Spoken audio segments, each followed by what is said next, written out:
प्रिय विद्यार्थियों, नमस्कार। साइंस क्लास 9 में आप सबका स्वागत है। मैं आज आपको पदार्थ के कणों के जो अभिलाक्षणिक गुण हैं उनके बारे में बता रहा हूँ। आपने अगर पिछला वीडियो देखा हो तो पदार्थ के कणों के बीच रिक्त स्थान पहला गुण मैंने बताया था। पदार्थ के कणों के अभिलाक्षणिक गुणों में मैंने आपको एक बताया था पोटेशियम परमैंगनेट के कण समान रूप से पानी में वितरित हो जाते हैं। इस क्रियाकलाप से सिद्ध हो गया था कि पदार्थ के कणों के बीच में रिक्त स्थान पाया जाता है। दूसरा यह था कि पदार्थ के कण निरंतर गतिशील होते रहते हैं। इस बारे में मैंने आपको बता दिया था कि अगरबत्ती वाला एग्जाम्पल दे करके या सेंट वाला एग्जाम्पल दे करके मैंने आपको बता दिया था कि किस प्रकार से यदि कमरे में सेंट की शीशी या अगरबत्ती को लगा दिया जाए तो खुशबू एक स्थान से दूसरे स्थान पर चली जाती है। तीसरी बात अपने सामने यह आई थी कि यदि तापमान को बढ़ा दिया जाए तो क्या होता है, तो पदार्थ के कणों में गति बढ़ जाती है। और इसके बाद हमारा पॉइंट आ रहा है कि पदार्थ कण अपने आप अंतर्विस्तृत क्यों होते हैं, कि पदार्थ के कणों में रिक्त स्थान होता है और इन रिक्त स्थानों में कण समावेश हो जाते हैं, इसलिए अंतर्विस्तृत होते हैं। अब आगे विसरण को परिभाषित कीजिए। नया क्वेश्चन है आपका, विसरण को परिभाषित। प्रश्न आ गया विसरण को परिभाषित।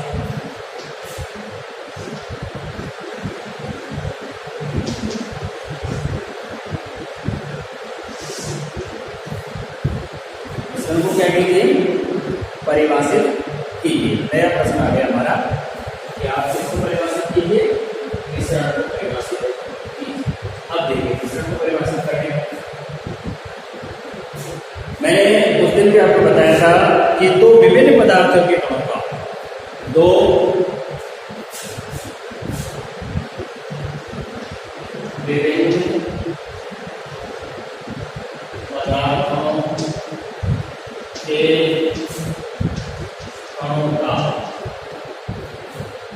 विभिन्न पदार्थों के कणों का स्वतः मिलना, अपने आप ही मिलना।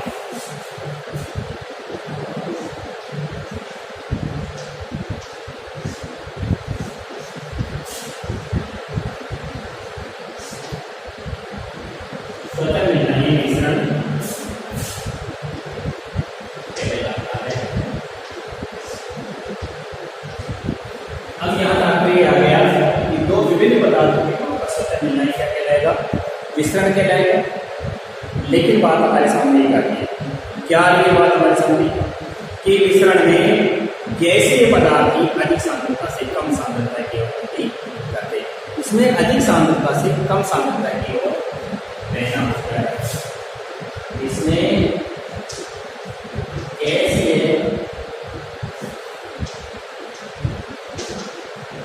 अधिकांशतः गैसीय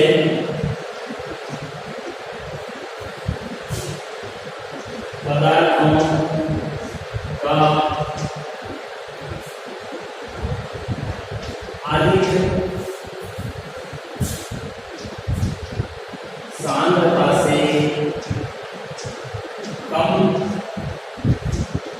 कम सांद्रता की ओर बहना होता है। दो विभिन्न पदार्थों के कणों का मिलना ही जो भी स्वतः मिलना विसरण कहलाता है। और इसमें अधिकांश गैसीय पदार्थों का अधिक सांद्रता से कम सांद्रता की ओर बहना होता है। नया प्रश्न आ गया कि तापमान का विसरण पर क्या प्रभाव पड़ता है। मैंने इस बारे में भी आपको बता दिया।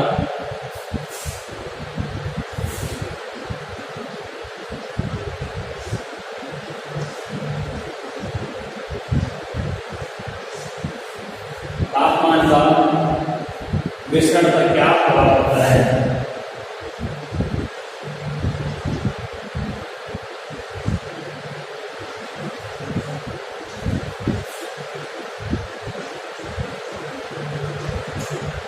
तापमान का विसरण पर क्या प्रभाव पड़ता है। मैंने आपको ये भी बताया कि तापमान बढ़ने पर विसरण तेज हो जाता है।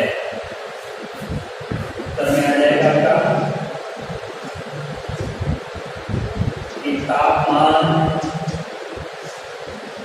के बढ़ने पर विसरण क्रिया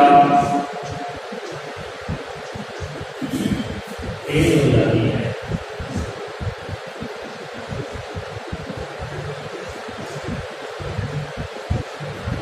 विसरण क्रिया क्या हो जाती है? तेज। अब आ गया पदार्थ के कण एक दूसरे को आकर्षित करते हैं। नया पॉइंट आ गया आपका पदार्थों के अभिलक्षण गुण में कि पदार्थ के कण एक दूसरे को क्या करते हैं? आकर्षित करते हैं। पदार्थ के कण एक दूसरे को आकर्षित करते हैं।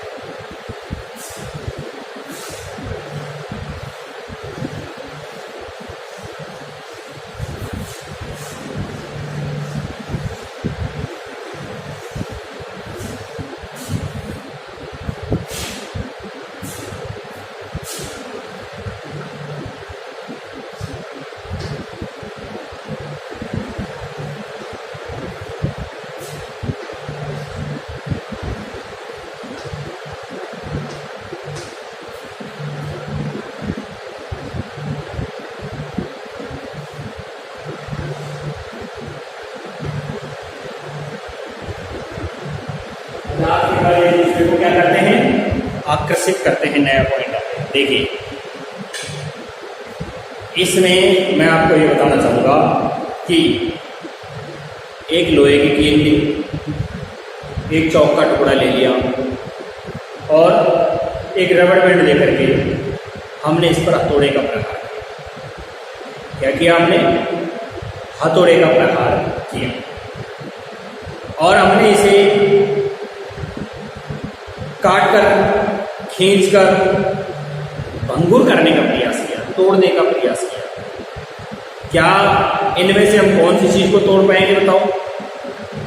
क्या हमने लोहे की कील को तोड़ दिया हथौड़े की चोट के द्वारा? क्या हमने चौक को तोड़ दिया हथौड़े की चोट के द्वारा? या हमने रबड़ को तोड़ दिया है, रबड़ बैंड को हथौड़े की चोट के द्वारा? तो क्या आया हमारे सामने? हमारे सामने ये आया कि लोहे की कील के कण आपस में एक दूसरे को अधिक मजबूती के साथ जकड़े हुए हैं, इसीलिए हमने हथौड़ी की चोट करी तब भी वो तोड़ नहीं पाए। चौक के टुकड़े के कण जो हैं वो एक दूसरे को कम मजबूती से अपनी ओर पकड़े हुए हैं, इसलिए वो क्या हो गए हैं? टूट गए। उसी प्रकार से मैं आपको एक क्रियाकलाप और बताता हूं कि हमने एक थाली के अंदर पानी भर लिया है। थाली के अंदर पानी भर करके उसे उंगली से हमने काटने का प्रयास किया या उंगली डाल करके, तो क्या हमने पानी को अलग कर दिया? नहीं कर पाएंगे। हम पानी को अलग नहीं कर पाते। क्यों? क्योंकि जल के कणों के बीच में जो आकर्षण बल होता है वो बहुत ज्यादा होता है। इसी कारण जल की सतह उंगली के द्वारा क्या नहीं हो पाती है? बीच में से काटने पर काट नहीं पाती है। वो स्थिति के अनुसार आप एक बार और विचार कर लें। एक खेल का मैदान है और उस खेल के मैदान में हमने 4 समूह बना करके मानव श्रृंखला बनाई है। पहले समूह में हमने क्या किया है? एक इंद्र विश्वी नृत्य की तरह एक दूसरे को पीछे से कस करके हमने क्या कर दिया है? पकड़ लिया। दूसरे समूह में हमने क्या किया है? एक दूसरे का हाथ पकड़ करके मानव श्रृंखला बना ली है। तीसरे समूह में हमने केवल उंगली के सिरे को छू करके मानव श्रृंखला बनाई है। चौथे समूह द्वारा इन तीनों मानव श्रृंखलाओं को तोड़ करके छोटे समूह में बांटने का प्रयास किया गया है। बताओ कौन सा समूह बंद टूट जाएगा? जिन्होंने उंगली छू रखी है आकर्षण बल का, जिन्होंने हाथ पकड़ रखा है वो थोड़ी कम मजबूती से, और सर्वाधिक ताकत किसमें लग रही है? सर्वाधिक बल उसमें लगाना पड़ रहा है जो एक दूसरे व्यक्ति को पीछे से कस करके पकड़ा हुआ है और एक इंद्र मिश्मी नर्तकी की भांति जो पकड़ करके और समूह बनाया हुआ है वो सबसे मजबूत है। क्यों? क्योंकि उनके अंदर अत्यधिक बल के द्वारा एक दूसरे को रोकने की क्षमता आ रही है। यहाँ ये बात सिद्ध करनी है कि पदार्थ के कण एक दूसरे को अपनी ओर आकर्षित करते हैं। जो ज़्यादा मजबूती से आकर्षित करता है उसके अंदर आपस में आकर्षण बल अधिक होता है। मैं आपको क्रियाकलाप के द्वारा समझाता हूँ। पदार्थ के कण एक दूसरे को आकर्षित करते हैं। एक लोहे की ईंट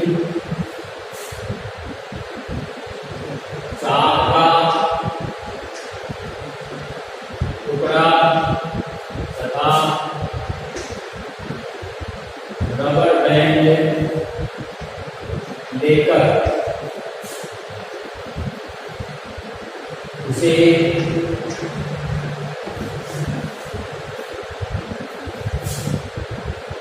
हथौड़े की सहायता से जोड़कर भंगुर करने का प्रयास करते हैं।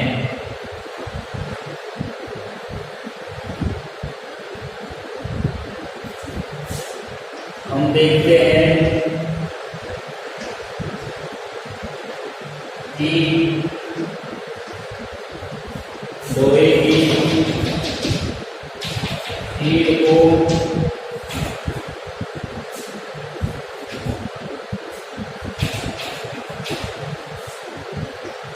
तोड़ना कठिन है, क्योंकि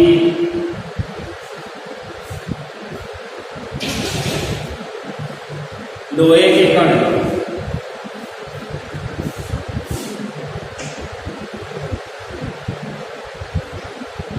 एक दूसरे को अधिक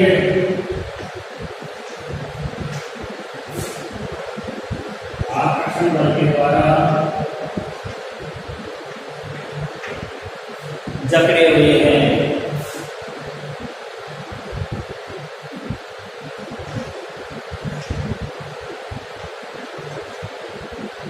अगर पदार्थ का एक दूसरे से हो इससे सिद्ध होता है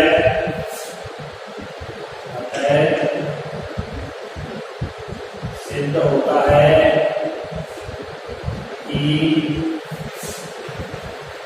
पदार्थ के कण एक दूसरे को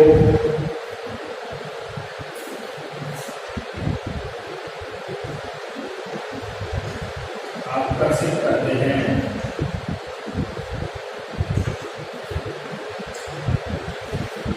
इसी का एक एग्जाम्पल और ले लेते हैं अपन। इसका क्या एग्जाम्पल लेते हैं? इसका एग्जाम्पल लेते हैं कि एक थाली में पानी लेकर उसे उंगली की सहायता से काटने का प्रयास करते हैं। Example number 2।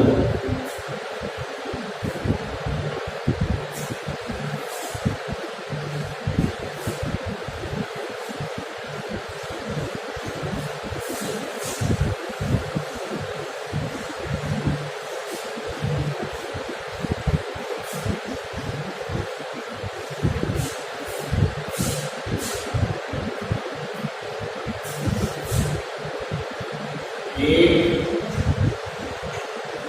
थाली में पानी लेकर उसे उंगली की सहायता से काटने का प्रयास करते हैं। हम देखते हैं कि हम क्या देखते हैं? हम देखते हैं कि जल के कणों के बीच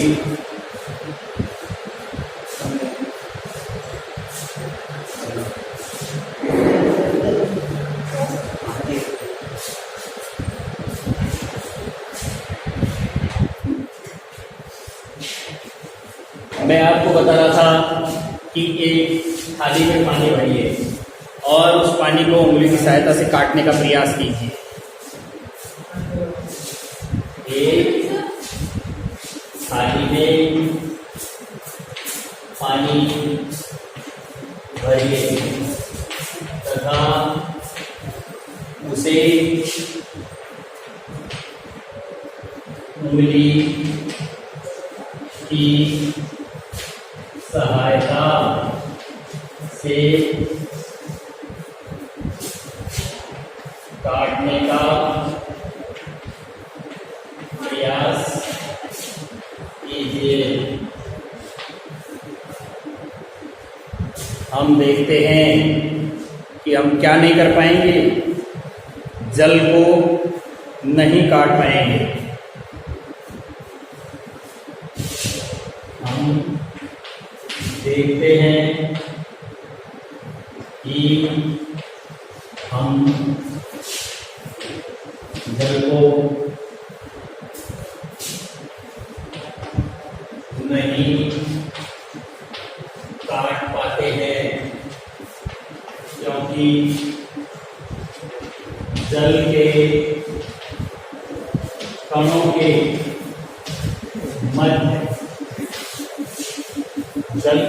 के मध्य क्या पाया जाता है? अत्यधिक आकर्षण बल पाया जाता है।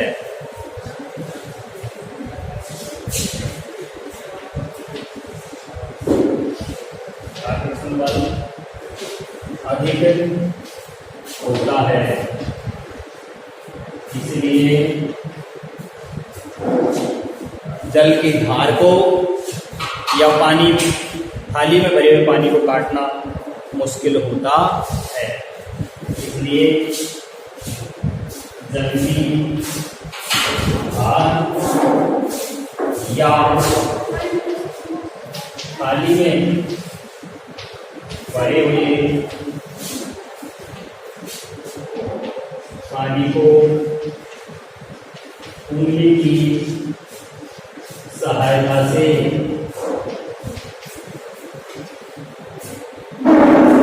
काटा नहीं जा सकता है।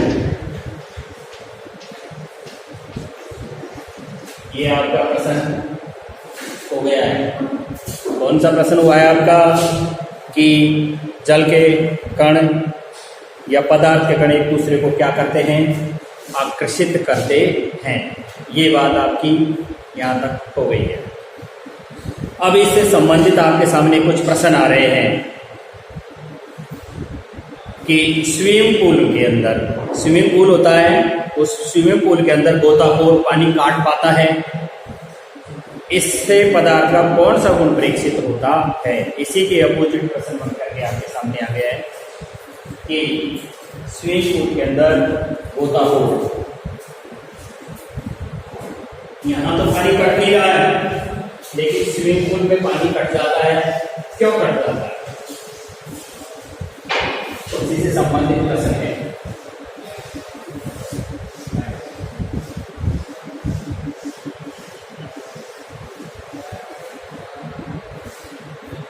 प्रश्न बन रहा है स्विमिंग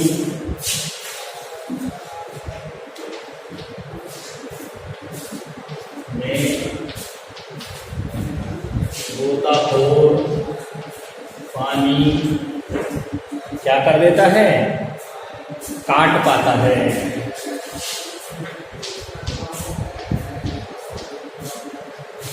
क्यों काट पाता है? इससे पदार्थ का कौन सा गुण परीक्षित होता है? इससे पदार्थ का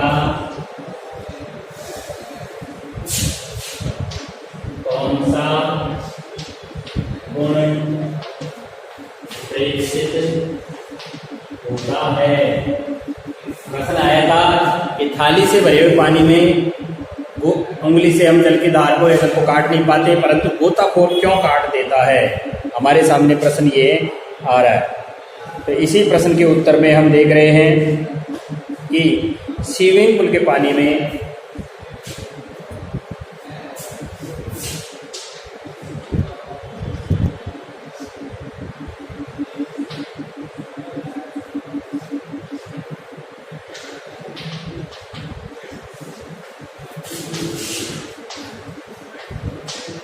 तैरते समय होता हो। क्यों काट देता है? इसलिए काट देता है क्योंकि गोताखोर के द्वारा जो लगाया जाने वाला बल है वो स्विमिंग पूल के बल से अधिक है, इसलिए काट पाता है। क्यों काट पाता है? क्योंकि गोताखोर के द्वारा लगाए बल से स्विमिंग पूल का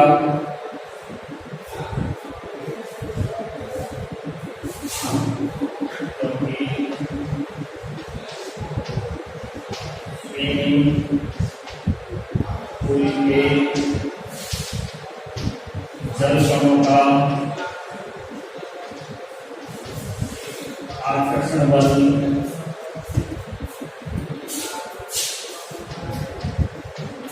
गोताखोर द्वारा लगाए गए बल से कम होता है।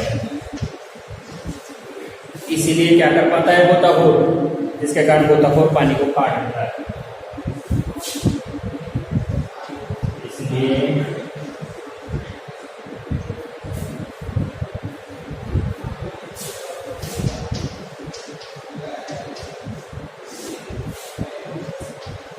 पानी को काट पाता है।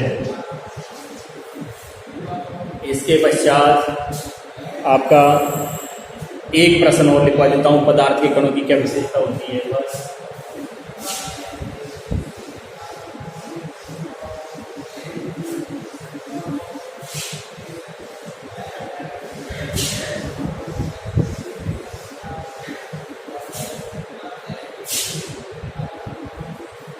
पदार्थ के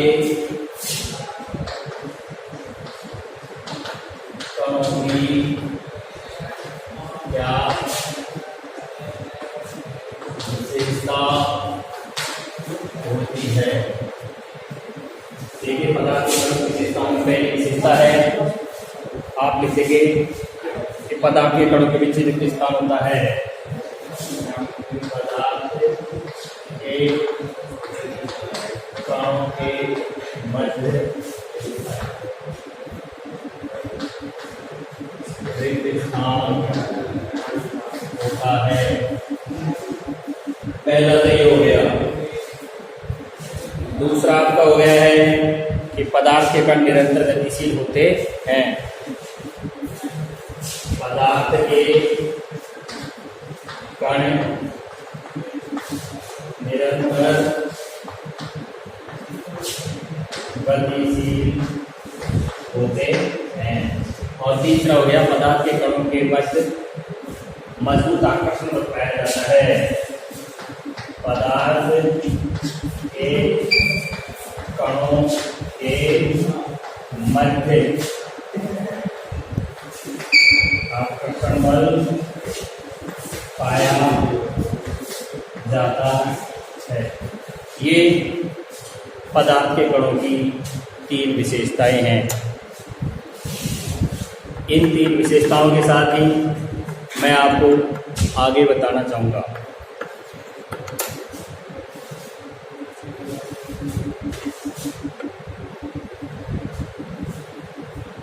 नेक्स्ट क्वेश्चन में देखिएगा, मैं आपको बताना चाहूँगा कि पदार्थ की तीन अवस्थाएं पाई जाती हैं, ठोस, द्रव और गैस। ठोस के बारे में मैं आपको बता चुका हूँ कि ठोस का आकार और आयतन दोनों ही निश्चित होते हैं तथा पदार्थ के कण पास पास होते हैं। उसी प्रकार द्रव में ठोस की अपेक्षा पदार्थ के कण थोड़े दूर दूर होते हैं। आकार और आयतन दोनों, आकार निश्चित नहीं होता द्रव का, आयतन निश्चित होता है। इसी प्रकार गैस का ना आकार निश्चित होता है और ना ही आयतन निश्चित होता है। पदार्थ के कणों के बीच बहुत अत्यधिक दूरी पाई जाती है। तापमान बढ़ने के साथ साथ ये निरंतर गतिशील होते हैं। मैं आपको ठोस अवस्था के बारे में बता रहा हूँ। जैसे आपके सामने अगर मान लीजिए पेन, किताब, सुई तथा लकड़ी की छड़ आदि लेकर के हम बार बार से उनका प्रयोग करके देखें तो हम पाएंगे इनमें से कौन सी चीज़ ठोस है और कौन सी चीज़ द्रव है, कौन सी चीज़ गैस है। इसी प्रकार आपका एक प्रश्न और बनता है कि क्या कारण है कि गर्म खाने की गंध हमें दूर से ही सूंघने पर महसूस हो जाती है, जबकि ठंडे खाने की गंध हमें नहीं आती है। मैंने आपको ये बताया था कि मिश्रण की गति तापमान बढ़ने के साथ ही बढ़ जाती है, इसीलिए गर्म खाने की गंध हमें दूर से ही महसूस हो जाती है, जबकि ठंडे खाने की गंध को सूंघने के लिए हमें उसके नज़दीक जाना पड़ता है। आज के लिए मैं इतना ही बताना चाहूँगा। इसके बाद नेक्स्ट पॉइंट कल बताया जाएगा। धन्यवाद।